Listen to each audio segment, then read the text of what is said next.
topics and opinions expressed in the following show are solely those of the hosts and their guests and not those of W4CY Radio, its employees, or affiliates. We make no recommendations or endorsements for radio show programs, services, or products mentioned on air or on our web. No liability, explicit or implied, shall be extended to W4CY Radio or its employees or affiliates. Any questions or comments should be directed to those show hosts. Thank you for choosing W4CY Radio.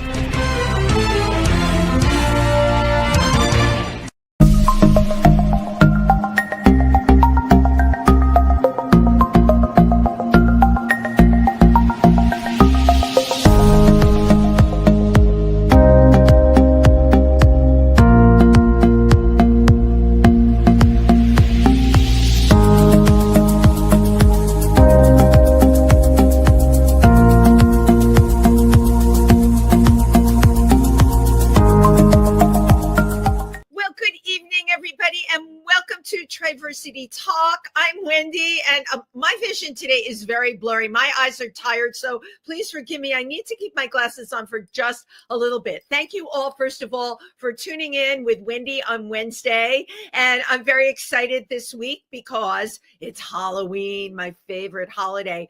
If you get our Triversity newsletter emailed to you, you will find out that Halloween was also called Gay Christmas. Our brilliant Triversity board member, Kit, actually does a whole history column, and I had no idea that Halloween was Gay Christmas. I learn things from Kit every day.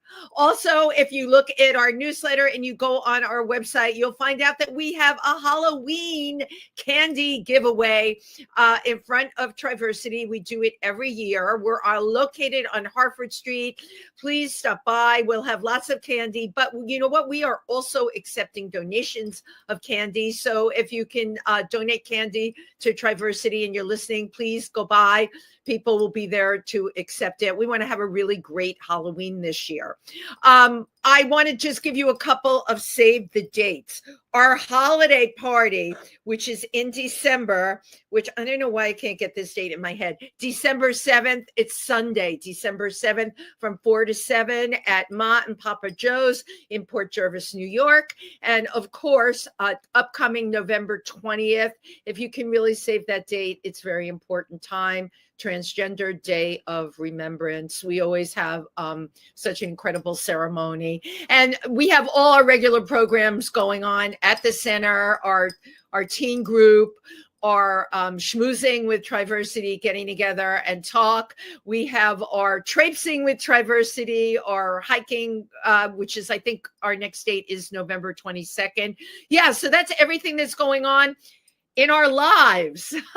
Well, of course, there's a whole lot more, but I am very excited about our guest tonight, who actually reached out to me with a wonderful book, and I only have 20 pages left. I couldn't put it down. The book is called Fairyboy, Growing Up Gay and Out and Pre-Stonewall and Beyond. A very important book. And the author is Garrett Glaser, who is a journalist. And the first time Garrett came out of the closet was when he was a kid, but he actually came out twice because he came out at 41 on the air in Los Angeles for a major TV station, okay, which was in 1994. It was Channel 4. That was unheard of. Throughout the book, there's so many stories Garrett had to share about what things were like then, but also what they're like now. And as an interviewer, he interviewed, my gosh, so many people on Entertainment Tonight. So without further ado, please welcome Garrett Glaser. Thank you, Wendy. I love your energy. You have great energy. Great. Good. I'm glad you like it. It doesn't do well on dates for me, but it does. I had a date and I'm like, and it was okay. I just want to be friends, but I thought I'd get like, gee, it was nice meeting you, because I sent him a thank you. He took me out for a really nice dinner and everything. I sent him a thank you and pictures of my animals, and like I didn't hear anything. And a lot of my LGBTQ friends said to me, Wendy, face it, you're too much. So Garrett, thank you so much. You are alive, you're positive, you're full of life, you're everything right. So are you. You wrote this book Fairyboy, and the parallels. You and I came of age at the same time. Yeah. I absolutely love. I love your perception. Why did you decide to write this book now? Well, I'll tell you what happened. I had piddled around for more than a decade. Oh, I remember. You know what? I should write that before I forget it. Whether it was doing some difficult movie star or, any reason, I just thought I better write this stuff down before I forget it. And I started forgetting them. And my partner, David, said, you better get busy and finish writing. Yeah. Because it was leaving, I'm 72, little by little stuff leaves. So I started writing, and we hired a terrific editor who went over it all. And my partner, David's a retired entertainment attorney. He looked at things like libel and copyright issues. And I have several thousand pages of notes I kept over 30 years. So you actually, this is smart. I wrote a book. I had to use my photo albums, and I also hired an editor in Palm Springs to help me tell my story. But you had several thousand pages of notes. Thank God you kept them. I talked to more people that say, I'd like to write a book. They've done incredible things, but you reach a certain age, you don't remember everything. That's exactly right. And I remember writing some. I moved from New York. I went to college at Hunter College, and I wanted desperately to be on the air. And I moved for my first on-air TV was to Fort Wayne, Indiana. And it was a great experience. It was $12,500 a year, and it was the 93rd market in the country. It was small. But I'll tell you what I recall. I pick up the morning paper there. I think it was the Journal Gazette. And I pick it up, and they're showing names and home addresses of people that the police had arrested for public lewdness. Right. And I thought, so they want not just to say his name, but they would say where he worked, his home address was. Terrible. Yeah. Terrible. Yeah. I was just... Go on. What year are we talking? 78. Yeah. I remember when 78 was like. It's funny because you bring up incidences of this in your book. And in my own head, I was fast forwarding. 2 years ago, I would have said, isn't that great that this doesn't go on anymore? I can't say that now. I absolutely... I took every point of reference in your book to what they did like then, because I do remember. And then at like the last 2 years, oh my God, right? How things have changed. Listen, I have a friend for the last 40 years, and he lives with his partner in Fort Lauderdale, in a very gay neighborhood of Fort Lauderdale. And he tells me that with the governor down, they're afraid to put signs on the house, just say Happy Halloween if it looks too gay, because the police will come by and make them take the sign down. It's kind of insane what's going on right now. You know what? It is insane. And I mean, that's a whole other story. I want to go way back in time with you. When you first realized you were gay, what was so amazing to me was you were so comfortable in your... I know. It was like, I'm gay. I'm attracted to the same sex. This is how it is. You came out to your mom over dinner when she had a friend over. Yeah. She was upset. It was well, right, and I mean, understandably for the time. Yeah. But what made you so comfortable in your own skin, Garrett? What do you think? Boy, it's really interesting. I never even realized it until I began looking back at my youth. And then I thought, well, gee, my friend had this happen, and this guy, his parents threw him out, or his school threw him out, or his part-time job fired him. So I didn't experience all that. And I was pretty darn lucky, and I had never even thought about it. And I think part of it is I decided early on that it was too important for me to live my life openly and honestly. I consciously at a young age said to myself, I am not going to live in the closet. I'm not going to play that game. There's nothing wrong with me. I'm just different. Gay people and straight people are the same. It has to do with who you're attracted to, but we're basically the same. Exactly. But it is interesting. When I was making notes for the show, I wrote how bold next to that. Yeah, I was maybe too bold. No, I think it's having the confidence, because Yeah. When reading about your parents, and your parents were divorced, you had a stepmom who outed you at dinner, and that could like really destroy and hurt. Yeah. Not you. You just, My mom once said to me, "Mister, you better tone it down a little bit," because I was young and full of, P and V, I guess. I just and that's before. I mean, I started my first part. He was at Stonewall the first night. I didn't go till the second night, but we stayed friends through the years. And I just thought if it hadn't been for him, I would not have experienced Christopher Street and all of that. Amazing. Because he was so comfortable with himself. He was from Virginia, but he was comfortable with, and you know what, Oliver? If you're comfortable with yourself, people are comfortable with you. Right. If I like myself and they sense that, they like that. Right. If I'm insecure or uncomfortable with myself, that comes over too.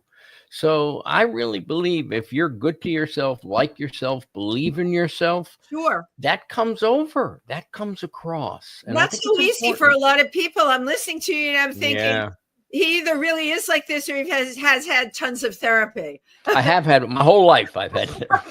Well, you know what? Then you're a shining example of how well it works because you have such a positive attitude.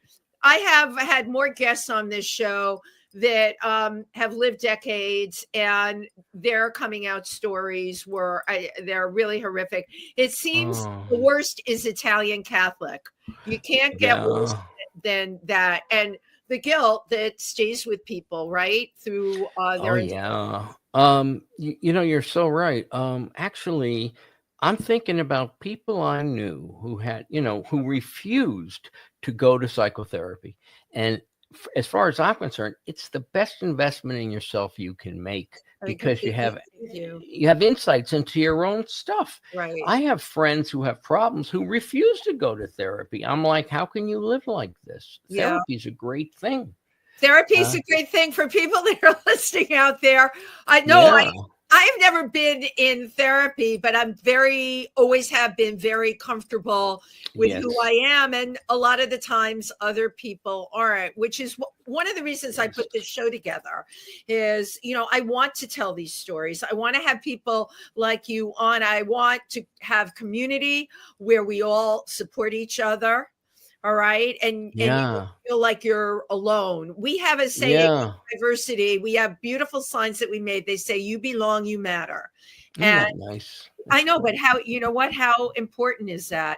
So you as a journalist, you got your master's at Annenberg School of Communications. That's a great. Yes, at USC. And it really, what was interesting in grad school? I studied persuasion theory. I looked at what can gay people do. Well, it's a very scientific approach to figuring out how to persuade people of things. Like, I think it has to do with if you are likable, if you're a gay person and you're in a small community, conservative community, if you can present yourself in a way that doesn't threaten them too much. If you're polite and well-spoken and kind, even when they're not, that comes back to help you. And it's a fascinating study of what is likability. And I wish that, especially in difficult places,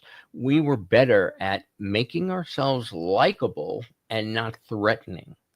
And I actually, I'm going to give you the other side of the coin to that. Yeah, sure. What you're saying, I know to be totally true because I have friends in Pennsylvania that are that, and it lets them. It's almost like being a good politician. You can navigate the waters if you make yourself likable. But the other side of the coin is a lot of the kids, and I agree with them. They're like, why should I even need to do that? I don't need for them to like me. So then there's that. What do you think about it? That's a great question. I believe that in the best of all possible worlds, it should not be important that you are likable. But because we live in the world right now, likability helps sell things. Like, I'm a gay person, but if I'm really radical and angry, I'm going to turn off these people watching me. If I can manage to get my point across, but not be insulting to them, and if I can stay open and kind, that comes back to help you in spades. Right. I really believe it. Well, that's something, as Michelle Obama called it, the high road. Oh, yeah. I don't even if, listen, I've dealt with some terrible people in 30 years of news. Yeah. I interviewed a guy, he's a preacher in Virginia Beach, who says to me on camera, Jesus called for the death penalty for homosexuals. And I just nodded like, yeah, thinking to myself, this guy's out of his mind. Well, I made it a point not to go, "Lee, are you wacko? I'm afraid of you." Or I didn't say anything to the camera guy. I just made like, okay. And I was glad that I didn't alienate him and make an enemy of him. I figured he's got a lot of problems for him. He says he's a preacher, but he talks to God and he knows what God wants. I'm like, there's nothing I can say to this guy. No, right, exactly. But so what? You proved that you were able to keep your cool. I think what happens a lot of the time, I'm going to go right back to Stonewall. Nobody was keeping their cool that night. That's right. Rightfully so. I actually know people that were there. And and by the way, what you said about Marsha P. Johnson, I loved her. Part of your book, right? But people I know that were there, Marsha P. Johnson was not there on. No, and she would even acknowledge that. I know. And, so, right. And I liked Marsha. I mean, she was homeless and alcohol. Every time I saw her, she was drunk. Okay, she's a street person. She has issues, but she's out there in the world and good for her. I always found her nice and funny and almost sweet sometimes. Right. And compared to the other one, Sylvia Rivera, who was not. And I didn't want to hang with Sylvia, but I lived at Christopher and Gay Street on the corner, and I would see Marsha walking by fairly often. And she was always funny. And I also thought she was kind of smart. Actually, she definitely was. Yeah, so and yet I didn't feel that way with Sylvia. I did interview a guy who had written a book on gays and the mafia, who tells me that when Marsha and Sylvia started this transvestite support group, this gangster let them use his apartment in a tenement that he owned. Amazing story, right? Right. And then he said, but of course I kicked him out right away. I said, why? I mean, what happened? He says, even the first month, they never made the rent.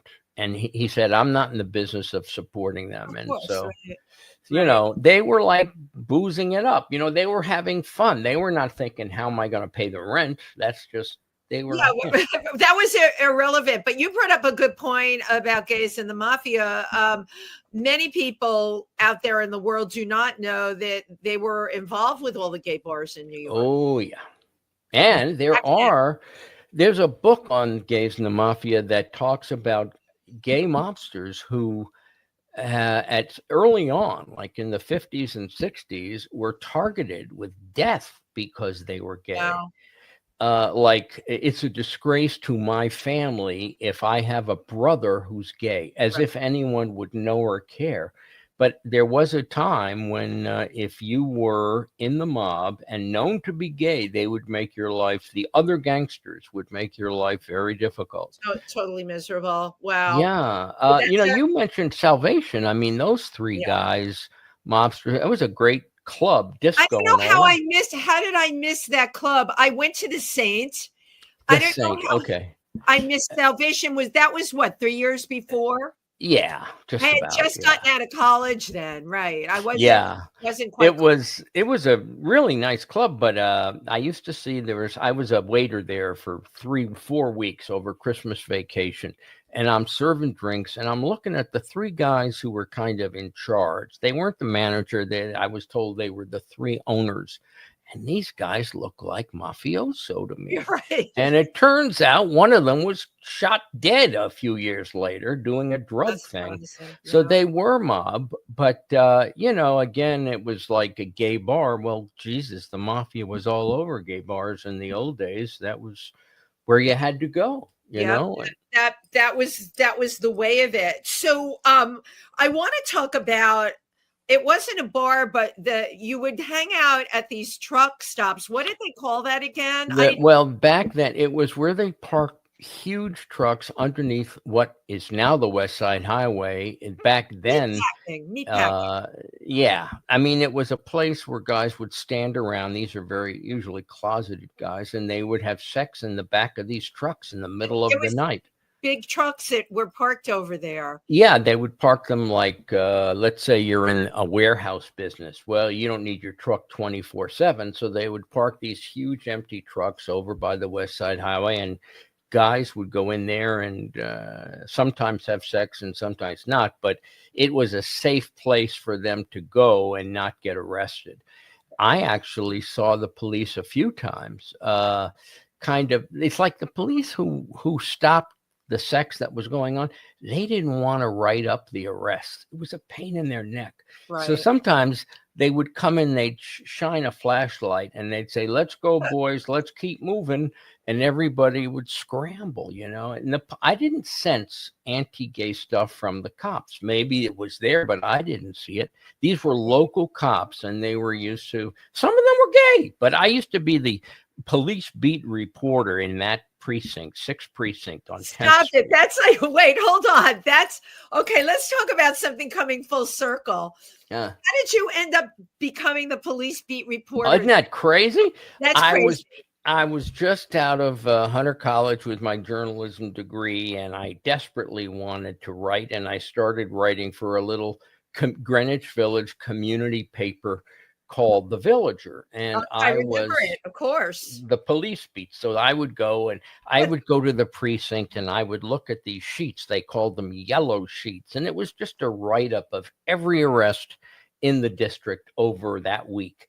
So, whether it was armed larceny or, all kinds of stuff, from misdemeanors to felonies. And I would just write it up, and I made friends with some of the policemen who worked there, and I tried to get their attitude about gay related crimes. Like, guys get drunk, they do stuff where it's not so private, and you're breaking the law. So I tried to see it from their point of view, and it was very helpful to me. And later, when I worked around the country, I was typically police, crime, breaking news. I mean, you meet all kinds of people when you're, you meet all kinds of people when you're a reporter. And I met good and bad and old and young and black and white and all kinds. And I think that helps. When a zillion kinds of people, it makes you more tolerant of people who are different than you. Right. You just brought up a really good point. And I'm going to link that into now. There's such incredible intolerance. Oh, yeah. And for me, I think my own opinion, we become so polarized to each other in this country, and in this country, even how we view people globally. I don't mean if you're living in New York or LA, but a lot of the places in between, people never leave their town, nor do they care to. Instead of, we're in the age of information where we have everything at our fingertips. And my God, if you're a TV watcher, you can watch foreign films on Netflix if you want to see these places. But it hasn't made people more intelligent or more tolerant. If anything, they've gone the other way. And Garrett, for the life of me, I can't figure out what that is. Let me ask you a question. How come, if you're let's say you're a boy and you're growing up and you're very effeminate. What's natural for you is effeminacy. So Right. you like dolls and you like theater and you like Yep. makeup and all the things that little boys don't typically like. And let's say you have to hold inside yourself what you feel about yourself. Like, I might be a girl. Imagine going through that your whole life. Now, why do these people around this administration want to hurt these people? Why do they want to kick them out of the military or keep them away from help, medical help? All the things that are so mean and cruel. It's why just do they it's care? vicious, and to me, I think it's an easy target of diversion. Instead of empowering the Yep. transgender community, they want to Yep. take away from, they want to victimize, and Yeah. absolutely cruel.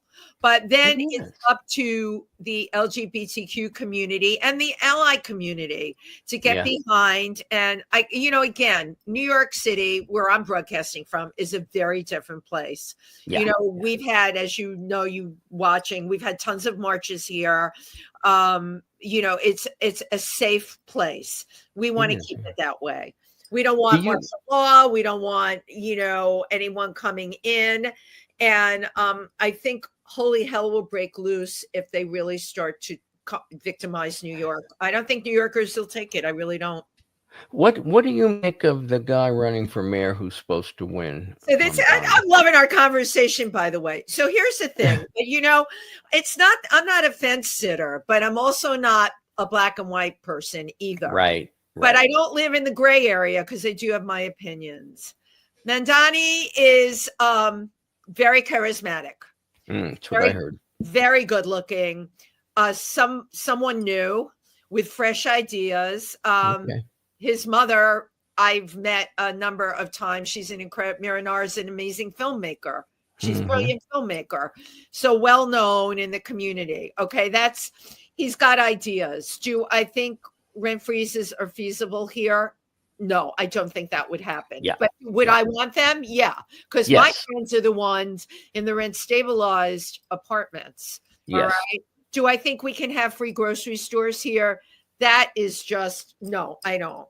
However, when I talk to my daughter, who's 32, and her partner and their friends and the people I know in that age group, they want to embrace this freshness, this progressiveness. So I say to you, Garrett, what about the reality of it? Honestly, there's a lot of things I'm like, does he really think he can pull this off? Yeah. And the other side of the coin is, everybody in my age group is like, he's terrible. He's this. Yeah. That, and people make things up. You can't believe anything you read anymore. If I know with him and talked with him, I'd be able to analyze what he's saying. I can't believe what's written. Isn't that sad? But that's I'm concerned about the stuff about Jews in Israel. Same. Although my friends say he has kind of quieted down on that as he got more and more popular.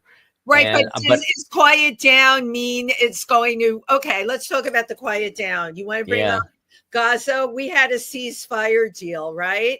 I thought supposedly it's a ceasefire deal, except now everybody's back shooting at each other again. I know. So what is real? I honestly don't know what to believe. And his original opinion, there were two things: anti-Israel and he was anti-Israel and the whole defund the police thing, which I remember when those marches were happening here in New York. You know what it did? It made the police not be in the subway when I was on it. I'm going to look at it from my own selfish point of view. I need police down there. Well, so do I. And let me ask you a question. Listen, I don't say there aren't bad policemen. There are some. Absolutely. But the vast majority, policemen, the vast majority I met were decent people. And I learned early on, if a cop says to me, you get off the sidewalk, I go. I don't give him a hard time. I do whatever they say because I figure he's got a tough job. But if I'm going to curse or throw things at him, I'm going to piss him off, right? So I just always was taught, you do what the policeman says, even if you don't like it. Yeah, but we came out of that time. Our parents, yeah, come on, that's you what never we were growing taught. up like the Yes. police are always a cop, you know, you could Yeah. to officer, It's so whatever. different.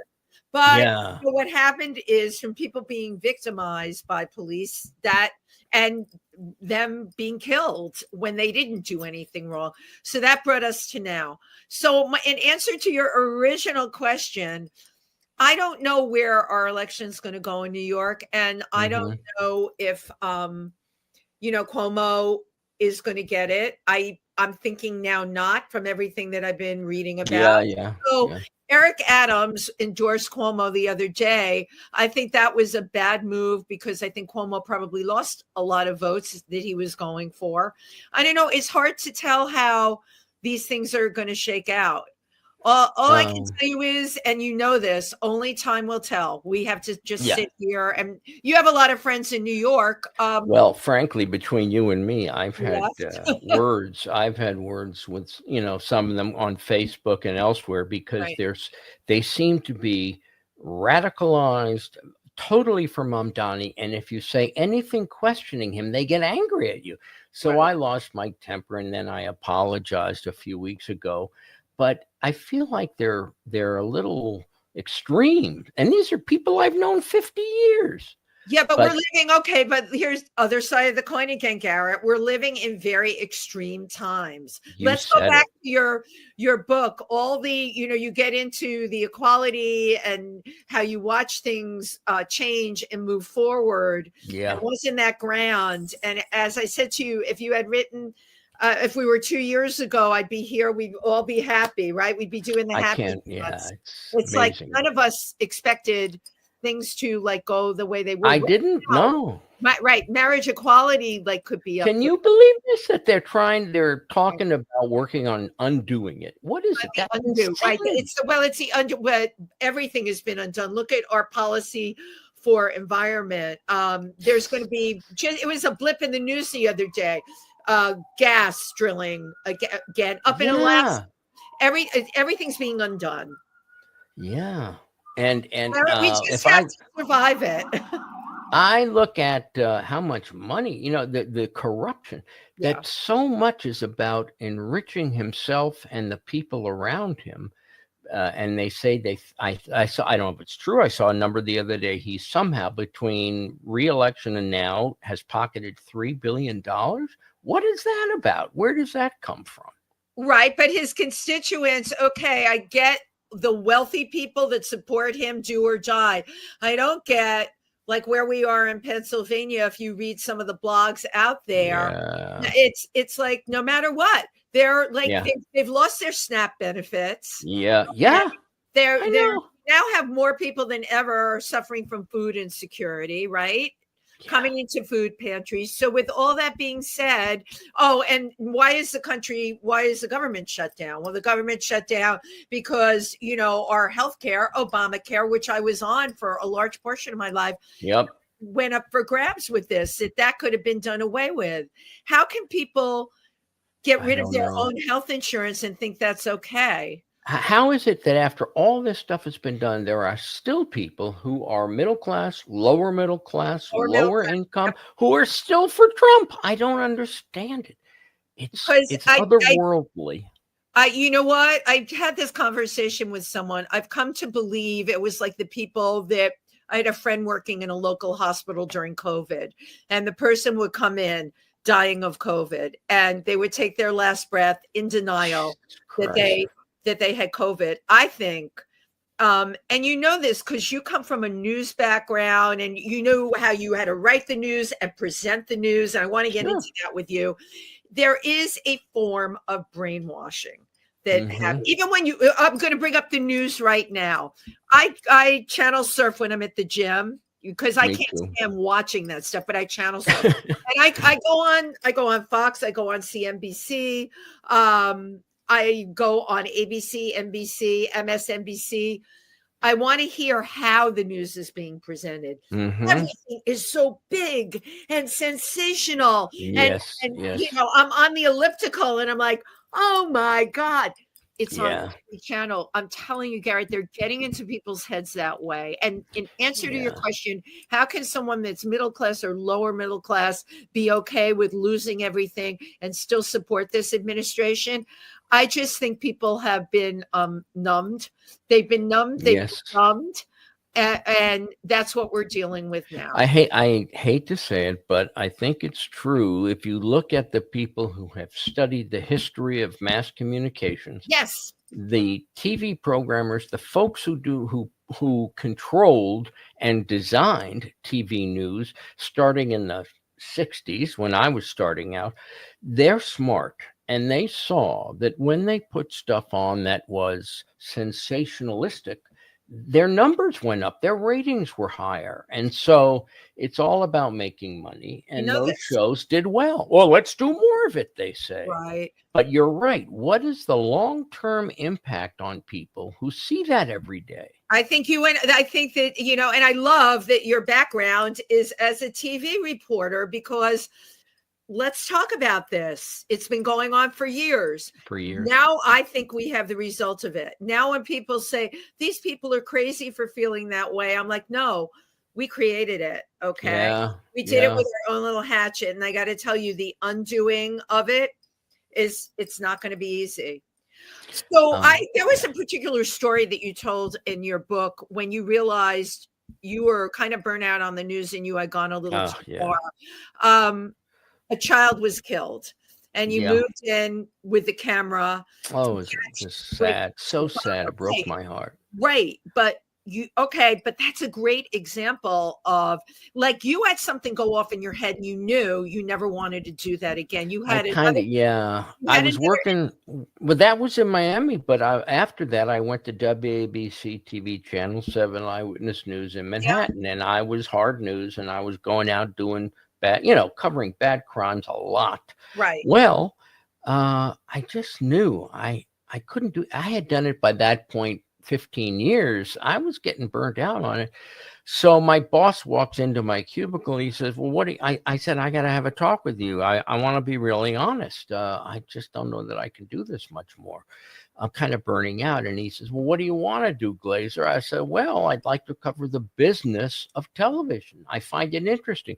He says, well, you couldn't do it full time, but you could cover entertainment and the media business. I'd let you try that. I said, hell yeah, I'd be thrilled. Gorgeous. And that led to Entertainment Tonight. And it was really wonderful. I mean, I get to interview movie stars and playwrights and directors and producers, and it's fascinating. People go to David, my partner, is going to New York next week, and he's going to see a lot of theater because we live out in San Diego and we haven't caught up. And if you hear the stories these days where show tickets to a Broadway show might be $300 and still the producers aren't making a profit, that tells me there's a problem. Maybe it's union wages. I don't know what it is, but something's wrong. If it's $300 a ticket, they can't make a go of it. That's a big problem. And so that was the kind of stuff I remember one of the most interesting interviews I ever did was with the guy who wrote Fences and the guy who God, he was great. Oh, he was brilliant. I could just sit there and listen to him all day. Work with me. Who was it? Oh, I'll punch it. This is what happens when you're 72. It's okay. I know who you and I can't remember who it is either. Oh my God, we have to Google it or go to Chat GPT. I'm going to do it right now. Here. Google. Hey Siri, who wrote the play Fences?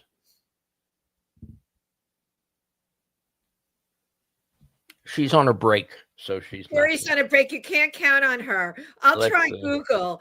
But while we wait for who wrote Fences, I'm ashamed of myself. But I would like you to share. I found it completely fascinating, the interview you did with Charlie Manson. Oh yeah, he was so nuts. It's funny because Wilson, by the way, wrote Fences, and we'll get August Wilson. I could listen to him he was just brilliant. Everything he said. He was so smart. And Lloyd Richards, who directed it, was also brilliant. And I just thought, and I was sad because I thought to myself, I got great stuff in this interview, maybe 20 minutes with each. I'm going to get to use maybe 45 seconds of it on right. the air.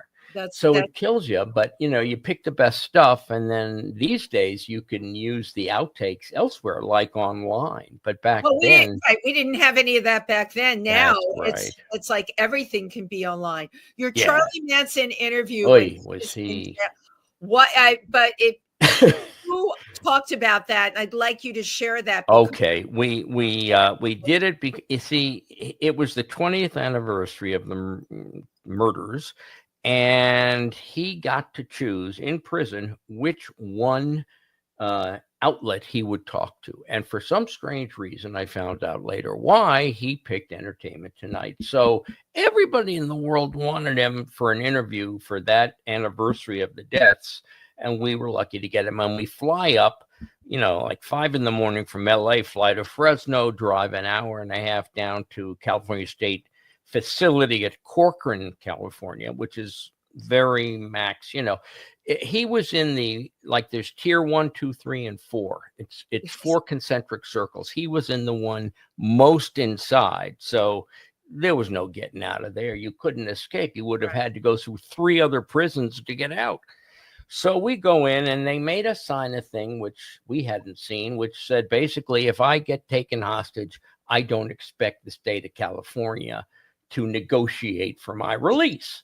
So I was like, oh, guys, you want to sign this? We came all this way. And they were like, yeah, sign it. Nothing will happen. So we sign it, and we go in, and they bring him in, and he's just out of his friggin' mind. I mean, you could see his eyes going like this. I mean, you knew there was something wrong with the guy. And we sit down, and he's shackled, hand and leg. Apparently, he had done Geraldo in the past, and Geraldo kept yelling at him and got him riled. So Charlie started screaming, and then the prison was pissed off because they thought, I don't like the way that looks. We don't want. So they made sure we were going to be gentle with him, because they didn't want more exposure of like how, dangerous this guy is. And he's dangerous. I mean, frankly, I was glad he was shackled hand and feet. Right. I didn't want him going anywhere. So anyway, there's one. You said at one point he looked like he was going to lose it, and then you brought up the fact that he writes music. Can you? Oh, he liked talking about his music. But the one thing I had heard, that it was a mistake, that he thought the house they were breaking into was Doris Day's son, and who had turned down an audition of his music, and he was pissed. So he thought that house was still occupied by Terry Meltzer, I think it was. And so I mentioned his name. I said, is it true that you really thought that house was owned by this son of Doris Day who had turned down your music audition? Well, he freaked out. He just started screaming. He really lost. I said, oh, God, what? I didn't mean to. I just thought it would be an interesting story, but it obviously was a sore point. He doesn't mean nothing to me. I'm better than him. I mean, just crazy stuff. It's crazy. And I watched, and he tried to like get up, and he was shackled, so he couldn't. And I look over at the producer, and here's another thing. I thought we had talked to him for maybe 8 or 9 minutes. Yeah. We had used up an 18-minute tape cassette. So obviously it wasn't 8 minutes, it was 18 minutes. And the camera guy says, we have to change cassettes. We've run out of tape. I couldn't believe it. And I realized, I think I was kind of not hypnotized, but I was definitely in an altered state from looking into his eyes and hearing him talk. That's really scary. And it is scary. Wow. You were in it, yeah. And if you were, imagine he's out in, let's say, San Francisco, and you're a 16, 17-year-old girl, and you're on acid, and he says, I am Christ. Right. Maybe I would have believed him. You will do what I say. I mean, he had this strange ability. Way of mesmerizing and getting I'm telling you. Yeah. Absolutely. Wow. Interestingly, though, I mentioned this to the field producer who was with me that day. He's retired. I'm retired. But like a few years ago, I wrote to him. And I said, what did you make? You think that Charlie was as crazy as he seemed? He says, no, I think he was putting it on. For you. Yeah, like I didn't get that, but you see different people respond to him different ways. I was just glad he was there because I wouldn't want to run into him someplace. No, I mean, that what incredible though that you have that. You can do a whole other book on all the people that you've interviewed. We love to read that kind of stuff, Thanks. right? I hate to say it, but homicides, I mean, covering crime, it is interesting. If you don't have to do victims, if you just do like the embezzlers and those guys, those are right in the middle of everyday embezzler. Here's another everyday embezzler. I listen to me. I hate to say it, but that's how I feel about Trump. He's like he's a shyster. That's how he seems. Well, again, we're going back to like how people have been brainwashed. We watch TV, reality TV. I remember when reality TV started to become the thing, and in the acting unions, everybody was like, "Oh my God, this will be you remember this will be a flash in the pan. It's never going to take off." What they didn't understand was reality TV became Americans' reality. Yeah. Okay? And you're dealing with that as well. When you say, how can people not see? Well, they've been groomed. Let's use the word groom. It's certainly used enough. Yeah. They've been groomed on reality TV. Do you, when I'm watching those shows, rarely, but if I usually David's like, don't put that on, keep changing the station. You're not going to watch that. But every so often when I see those shows, the reality stuff, I can't watch it for more than 20 seconds. It's just irritating. Do you watch it? No, I can't even watch it at all. This is going to blow you away. One thing I can say about now, we certainly have our choices. I get some very funny things in on YouTube, very funny things on TikTok, short but sweet, but hysterically funny. I do watch Netflix. Why do I watch Netflix? It allows me to travel to foreign countries while I lay in my bed. And I love the perspective of how they shoot and how they see people. The dubbing is terrible on a lot of the stuff. No fault, but it's bad. But the storylines a lot of the time are like, wow, that's such a Norwegian way of like looking. Oh God, yeah. I love the locations and the stories. Yeah. It's great. It's educational. I love the documentaries. Documentaries are. Me too. I love them. We can learn from those, but I don't. Everyone knows this about me. I don't watch regular TV. It's hard, boring.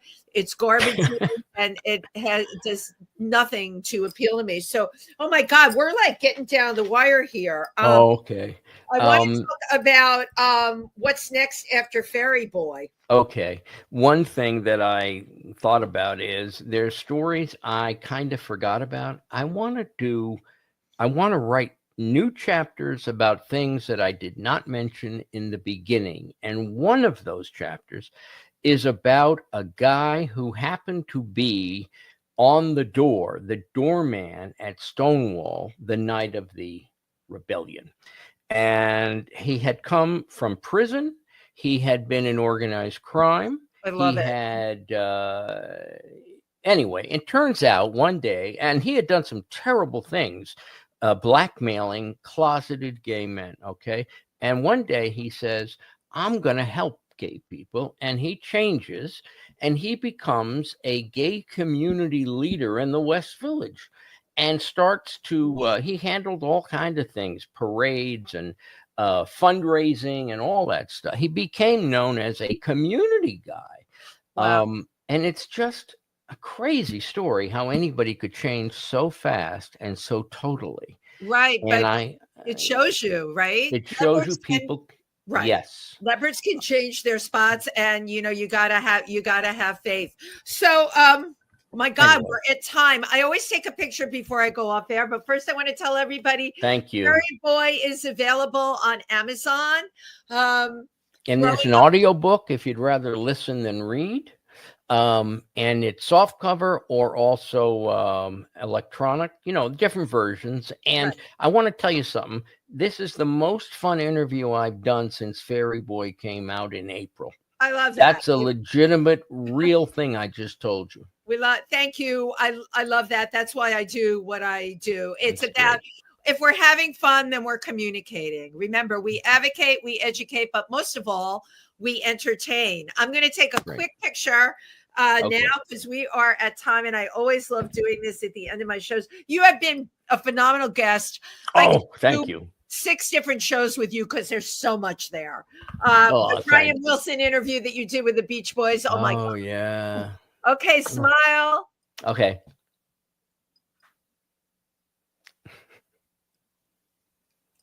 I love taking these pictures. Garrett, you are tremendous. Enjoyed it. Thank you. Thank you for making it so easy and so much fun. Oh my God, are you kidding? I wish you so much luck with this book. It is Thank a you. fantastic read, so much so the 20 pages that I didn't get to. You know what? When someone can say they can't wait to read a book, that's really something. Oh, thanks a lot, Wendy. It means a lot to me. Thank you so much for being our guest tonight. And we'll be back next week.